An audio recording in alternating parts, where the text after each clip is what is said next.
1 கொரிந்தியர் 8:8 போஜனமானது நம்மை தேவனுக்கு உகந்தவர்கள் ஆக்க மாட்டாது. எண்ணத்திலானெனில் புசிப்பதனால் நமக்கு ஒரு மேன்மையும் இல்லை, புசியாதிருப்பதினால் நமக்கு ஒரு குறைவும் இல்லை. புசிப்பதனால் நமக்கு ஒரு மேன்மையும் இல்லை. நான் அதை சாப்பிட்டேன், இதை சாப்பிட்டேன். உணவு வகைகள், சமையல் கலை என்பது ஒரு பெரிய உலகம். இந்த உலகத்தில் எத்தனையோ விதமான உணவுகள் இருக்கின்றன. எத்தனையோ விதமான உணவுகள். அந்த உணவுகளை ருசிக்காக சாப்பிடுகிறவர்களும் இருக்கிறார்கள், ஆரோக்கியத்திற்காக பலத்திற்காக சாப்பிடுகிறவர்களும் இருக்கிறார்கள். உணவே மருந்து என்கிற ஒரு கொள்கையும் இருக்கிறது. மருந்து தன்மை உள்ள உணவுகளை மட்டும் உண்டு உடலை ஆரோக்கியமாய் பலத்தோடு வைத்துக் கொள்வது என்கின்ற ஒரு கருத்தும் இருக்கிறது. பார்த்தீர்கள் என்றால் இந்த உலகத்தில் காணப்படுகிற உணவு வகைகள் ஆச்சரியமான உணவு வகைகள். தென்னிந்திய உணவு வகைகளை மற்றவர்கள் சிலாகிப்பார்கள். தென்னிந்தியர்களாகிய நமக்கு சீன உணவு வகைகள் மிகவும் பிரபலம்.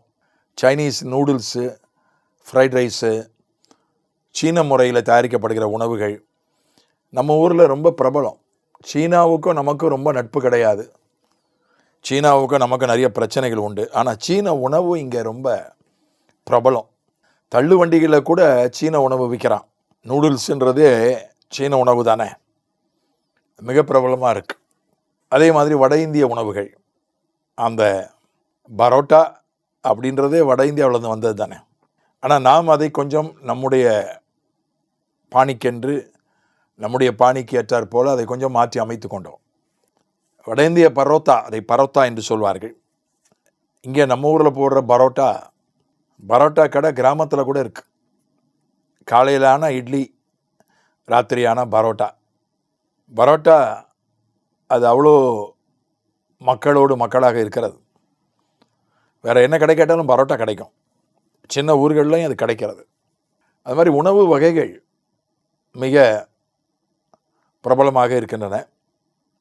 மெக்சிகோ உணவு வகைகள் மாதிரி பல உணவு வகைகளை, நான் ஒரு குறிப்பிட்ட நாட்டுக்கு போயிருந்தபோது ஒரு ஊழியக்காரர் என்னை அங்கு இரவு உணவுக்காக அழைத்து சென்றார். அங்கே பார்த்தீங்கன்னா ஒவ்வொரு கவுண்டரில் ஒவ்வொரு உணவு வைக்கப்பட்டிருக்கிறது. சீன உணவு, வியட்நாம் உணவு, தாய்லாந்து உணவு, அந்த மாதிரி ஒவ்வொரு வகையான உணவு, மெக்சிகன் உணவு. இப்போ நான் அங்கே போன போது வட இந்தியா கவுண்டரில் போய் நின்னேன். எனக்கு கொஞ்சம் வட இந்திய உணவுகள் இரவு நேரத்தில் சாப்பிட்றதுக்கு பிடிக்கும். ஒன்று அவர் சொன்னார், பிரதர் நீங்கள் அதை தானே இந்தியாவில் சாப்பிட்றீங்க, வேற ஒரு உணவு முயற்சி பண்ணலாம், வியட்நாம் உணவு முயற்சி பண்ணலாம், அது நல்லா இருக்கும்னாரு. நான் சொன்னேன், வியட்நாம் உணவை பற்றி எனக்கு ஒன்றும் தெரியாது, வாங்கி அப்புறம் எனக்கு பிடிக்காமல் போயிடுச்சுன்னா அப்புறம் வீணாயிருமே. இல்லை, நல்லாயிருக்கும், நூடுல்ஸ் மாதிரி தான், கொஞ்சம் அது வித்தியாசமாக இருக்கும் என்று வியட்நாம் உணவை எனக்கு வாங்கி கொடுத்தார். அது நல்லா தான் இருந்துச்சு, எனக்கு பிடிச்சிருந்ததை நான் சாப்பிட்டேன். அது மாதிரி சாப்பிட்றதுனால ஒன்றும் மேன்மை வந்துடாது. சிலர் எளிமையாக சாப்பிடுவாங்க, சில உணவு வகைகளை மட்டுமே சாப்பிடுவாங்க, அப்படியும் இருக்காங்க. சிலர் வகை வகையாக சாப்பிடுவாங்க.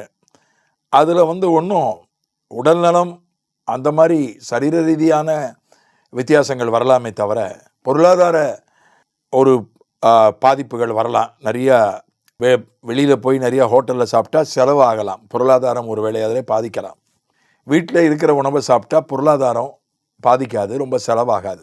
அந்த மாதிரி காரியங்கள் இருக்கலாமே தவிர ஆவிக்குரிய ரீதியாக எதை சாப்பிட்டாலும் எதை சாப்பிடாட்டாலும் ஒன்றும் பிரச்சனை இல்லை.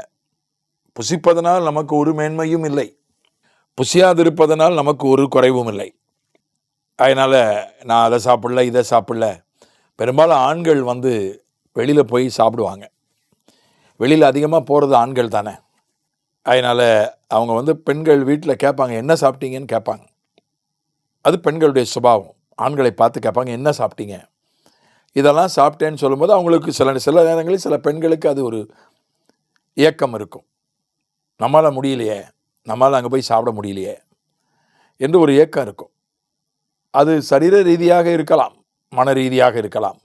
ஆனால் ஆவிக்குரிய ரீதியாக எந்த ஒரு பிரச்சனையும் இல்லை, எந்த ஒரு வித்தியாசமும் இல்லை. சாப்பிட்றதுனாலையோ சாப்பிடாமல் இருக்கிறதுனாலையோ. நம்ம ஊரில் ஒரு சிந்தனை உண்டு, சைவ உணவு சாப்பிட்றவங்க தான் ரொம்ப ஆன்மீகவாதிகள், அசைவ உணவு சாப்பிட்றவங்களாம் ஆன்மீகவாதிகள் இல்லைன்னு நம்ம ஊரில் ஒரு கருத்து உண்டு. கிறிஸ்தவர்கள் நடுவில் சிலர் நடுவில் அந்த ஆதியாகம உணவுன்னு சொல்லி அவர்கள் சைவ உணவுகளை மட்டுமே, மரக்கறியை மட்டுமே சாப்பிட வேண்டும் என்கிற கருத்தும் கிறிஸ்தவர்கள் சிலர் நடுவே இருக்கிறது. ஆனால் வேதம் திரும்ப திரும்ப திரும்ப சொல்லுது, நீ என்னத்தை சாப்பிட்டாலும் சரி, என்னத்தை சாப்பிடாட்டாலும் சரி, அது ஆவிக்குரிய ரீதியாக எந்த ஒரு தாக்கத்தையும் ஏற்படுத்தாது. சமூக ரீதியாக ஏற்படுத்தலாம். ஏனென்றால் பசு இறைச்சியை சாப்பிடக்கூடாது என்று சட்டம் இருக்கிறது. அது பின்பற்றப்படுகிறதா இல்லையா அப்படின்றது வேற. ஆனால் சமூக ரீதியாக சில சமூகங்களிலே மாட்டு இறைச்சி சாப்பிடுவது அது வரவேற்கப்படுகிறது. சில சமூகங்களிலே அது ஏற்கப்படுவதில்லை. அது அரசியலாக்கப்பட்டு அதை வச்சுக்கிட்டு அதை அரசியலாக்கி அதை வச்சு ஓட்டு வாங்குகிற சூழ்நிலைகளையும் நம்ம பார்க்குறோம். இந்த மாதிரி வேணால் தாக்கங்கள் ஏற்படலாம். ஆவிக்குரிய ரீதியாக உன்னை சாப்பிடுவதாலோ சாப்பிடாததாலோ எந்த பிரச்சனையும் கிடையாது. நம்முடைய உடல் நலத்துக்கு ஏற்ற மாதிரி, நம்முடைய பொருளாதாரத்துக்கு ஏற்ற மாதிரி, நம்முடைய சமூக சூழ்நிலைக்கு ஏற்ற மாதிரி நம்ம சாப்பிட்டுக்கலாம், சாப்பிடாமலும் இருக்கலாம். அதுக்கு தான் ஆண்டவர் நமக்கு ஞானம் கொடுத்துருக்கிறார். போஜனமானது நம்மை தேவனுக்கு உகந்தவர்கள் ஆக்க மாட்டாது. இதில் உபவாசத்தையும் சேர்த்துக்கலாம். ஒருத்தன் சாப்பிடாமல் இருக்கான், உபவாசித்து ஜெபிப்பது அது ஆசீர்வாதம். அதை நான் உற்சாகப்படுத்துகிறேன், அதை நான் வரவேற்கிறேன். உபவாசத்தை குறைத்து சொல்லலை.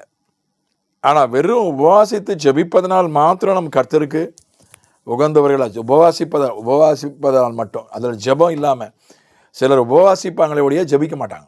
இந்த 40 நாள், இந்த லெந்து நாட்கள் இப்போ தான் முடிஞ்சிருக்கு.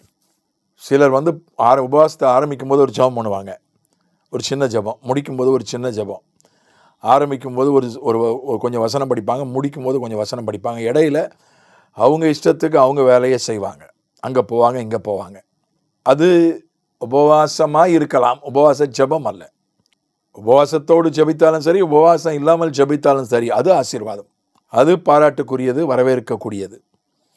ஆனால் வெறும் உபவாசம் இருக்கிறேன், நான் ஒன்றும் ஜெபிக்கலை, வேதம் வாசிக்கலை, துதிக்கலை, வெறும்னு உபவாசம் இருக்கிறேன், ஏதாவது நடக்குமா, கர்த்தர் ஏதாவது செய்வாரானா ஒரு பிரயோஜனம் இல்லை. மற்ற மார்க்கங்களிலே வெறும் உபவாசம் இருந்தாலே போதும், இதில் பெரிய பலன் உண்டு என்று அவர்கள் நம்புகிறார்கள். பைபிள் அப்படி சொல்லலை. உபவாசத்தை ஜெபிக்கணும், உபவாசத்தை ஆராதிக்கணும். அப்போது தான் அந்த உபவாசத்தில் பலன் உண்டு.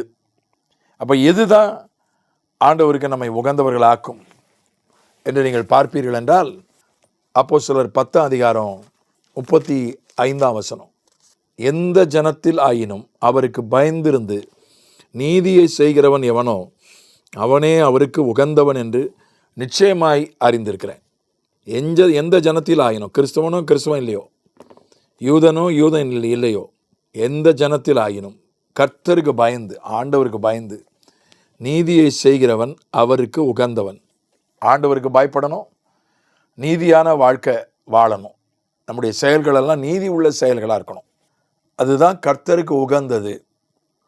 ஆண்டவர் ஏற்றுக்கொள்ளக்கூடிய ஒரு வாழ்க்கைன்றது அது ஆண்டவருக்கு பயப்படுகிற, பயத்தோடு வாழ்கிற வாழ்க்கை, நீதி உள்ள வாழ்க்கை.